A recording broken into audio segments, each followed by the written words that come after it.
So dito po kami ngayon naglalakad-lakad. Sama ko si Sister Bia. So pupunta po kami, magbili po kami ng ano, ng kuwan. Tingnan nyo po,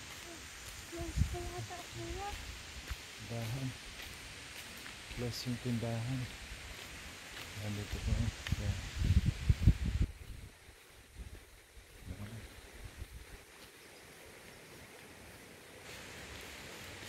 Tao po.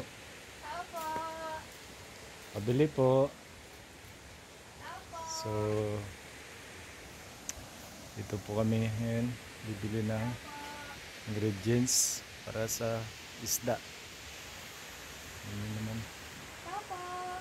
Ganda sa taas. Tao po.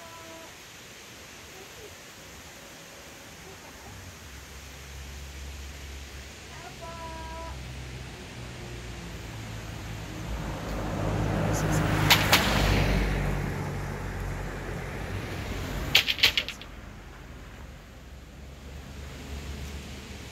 Tao po. Tara, ganap tayo. See you.